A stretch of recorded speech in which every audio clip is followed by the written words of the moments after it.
Hello friends, in session number 25 relating to the series on military law, the procedure and challenges for court-martials other than summary court-martial shall be viewed, and the reasons why such a procedure and rules exist, and the legality and rights of defense of persons being tried under military law shall be duly studied. Army Rule 34 starts with the procedures to be followed during the trial by court-martials, and this pertains to how an accused is to be intimated about the impending disciplinary action which is to be initiated against him, and that concerns a court-martial, and the Army Rule deals with this matter. Firstly, the accused who is to be made to face a trial by court-martial is intimated as to what is his fault, or in other words, what are the charges framed against him which he is required to answer. And this action is taken by an officer. An accused is given a copy of the charge sheet, which carries the signature of the commanding officer, and he is also supplied a copy of the summary of evidence so that he gets to know as to what is the prosecution or defense case against him. He is asked whether he wants to produce any defense witnesses, call them to speak in his behalf, and thereafter action is taken to summon those witnesses and get their attendance at an early date. And this all compliance, that is furnishing him a copy of the charge sheet, summary of evidence, being explained what are the charges against him, this should take place minimum 96 hours before the arraignment, assembly of the court, and where the accused is to be arraigned. And in case the situation is of active service, then minimum 24 hours time interval should be observed. At that stage, accused gets a right to examine his witnesses. He may first call the persons whom he wants to produce as defense witnesses and see whether they are willing, what they would say, what is their purpose, and all this involves an interview between the accused and his witnesses, which is afforded to him. And lastly, accused is also given a copy containing a paper containing the names of the officers who are to constitute the court. As you would aware that in district court martial there have to be minimum 3 members. In the case of general court martial, 5 members. There are also waiting members. So the names of these persons are given so that in case accused has any reasonable apprehension that he may not get justice at the hands of these officers, he can exercise his right. Before the commencement of the trial and every morning on subsequent dates, the accused is medically examined to find out if he is fit to undergo and face his trial by court-martial, and a record of the certificate given by the medical officer is maintained. For preparation of defense, accused is to be provided under the rules all affordable and reasonable opportunity to prepare his defense, and he should have free communication with his witnesses without any apprehension that what he is speaking to them or what they are replying to him, responding to him, is being heard or overheard.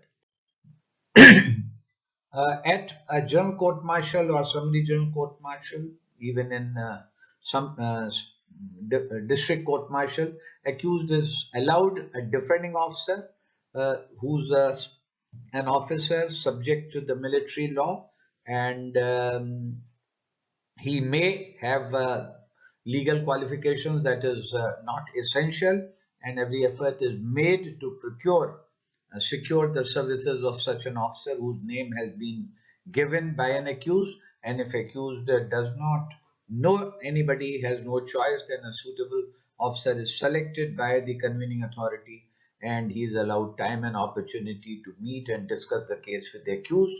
Uh, at a trial by general court martial and district court martial, accused may also be permitted to engage an advocate or a counsel at his expense, and in case the charge against the accused carries death penalty, then if he does not have the requisite financial means, then a counsel can be provided to him uh, at the state expense.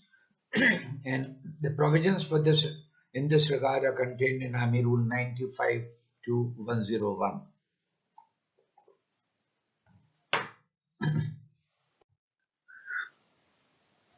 This has been already indicated, and who's the suitable counsel at that stage?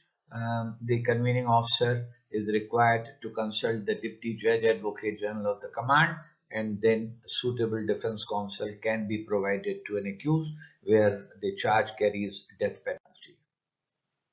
Thereafter, the court, on the date appointed, time and place appointed, court assembles the members, then the waiting members and the judge advocate.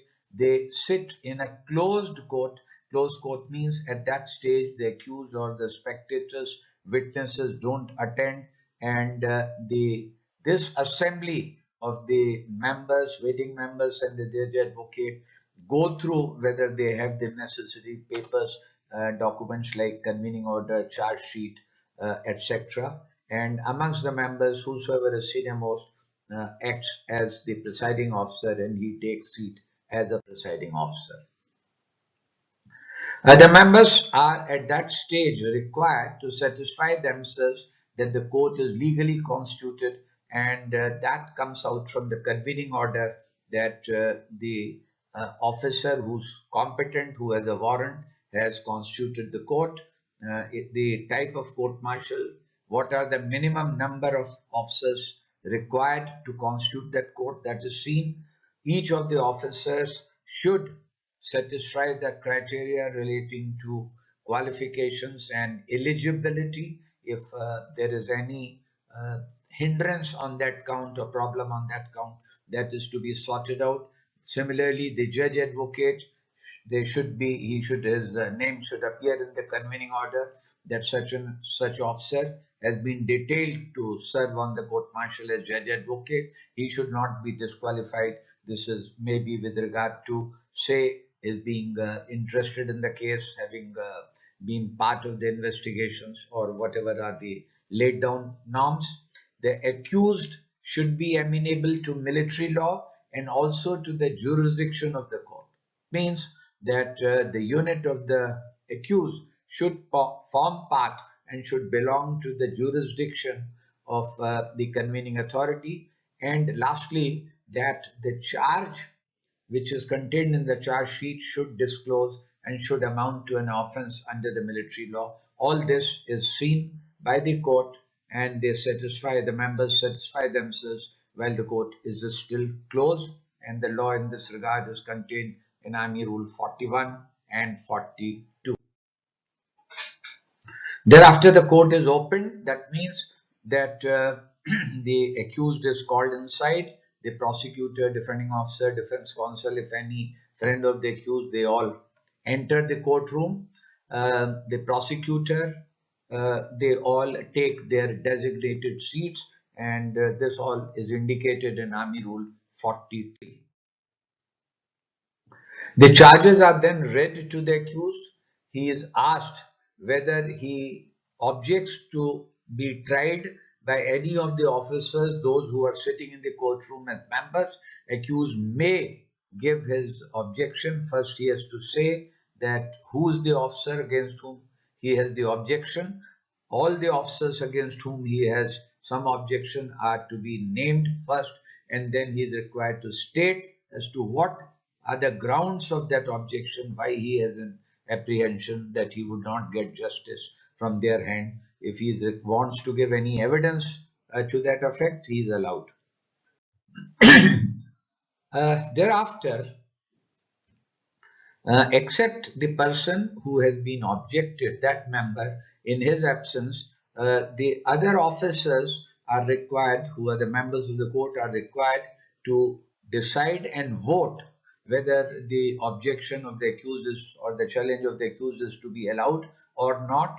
And if more than half the members of the court, actually half or more members of the court, are in favor of the objection being valid, then the member is asked to vacate. He steps down, and a waiting member of the corresponding rank takes his place as a member of the court. And like that, this process carries on till such time the court is validly constituted. Of course, if more than half the members are objected, challenged, then the court would need to adjourn and inform the convening authority about the situation, that this is what has happened, and then proceed as directed.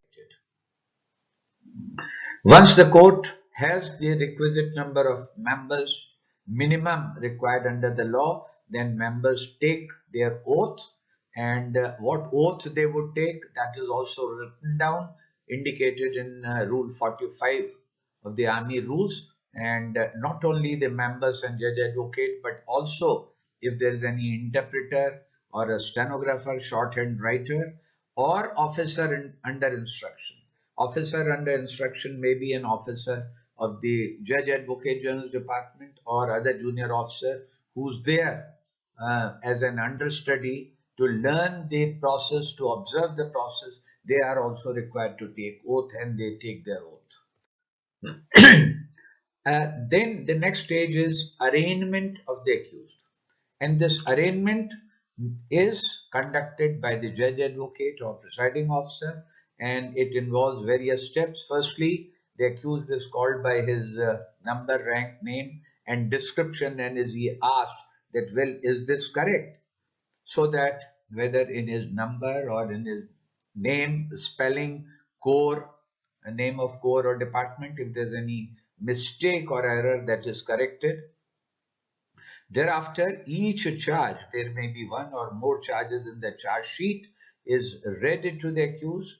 If he doesn't understand, it is explained to him, translated, and then he is asked, is he guilty or not guilty of the charge? So this is called his plea, and the plea is asked simply and is to be given as simply as guilty or not guilty, which is recorded. If there are two or more persons who are being jointly tried, then each of those is arraigned, and this process is carried on step by step in sequence. Accused has an opportunity at this stage to object to the charge, and the grounds may be that the charge which is read out to him does not disclose an offense, it doesn't amount to an offense. In other words, he's saying, so what? What fault have I committed? Which section of the Army Act prohibits such an action? It can also be on the ground that the charge has not been framed in accordance with the rules, or he may offer a special plea to the general jurisdiction of the court, saying that, look, while I am pleading guilty, but at the same time, this court has no jurisdiction over me. And this jurisdiction may be because of where he is posted, where he is the commanding officer, and the composition of the court, the type of court martial, or the eligibility of officers who are sitting there as members. On any of such counts, he may offer a special plea to the general jurisdiction that the court as constituted has no jurisdiction to try me, and this is contained procedure in Army Rule 49. And the accused may also, with regard to special plea to the jurisdiction, lead supporting evidence if he so wants. That means either he can give some certain documents, exhibits, or he may call witnesses in support of his plea. And some of the grounds on which a plea to general jurisdiction may be made are indicated here, just to explain that, for example, the court is improperly constituted in respect of the number of the members. Accused is not amenable to the court because he may say that I am no more subject to the Army Act, or not subject to description of that type of court martial. For example, an officer or a JCO cannot be tried by a district court martial. So objection may be on this count, and the evidence may be given. And this evidence, if required, oath or affirmation would be given to the member, to the witness who puts forth evidence in that regard, and then the court is required to decide on that matter like any other incidental question by voting, which starts with the junior most member to the senior most. It is in this fashion to be ensured that rules which are relating to defense and procedure are strictly followed and adhered to in letter and spirit. Thank you.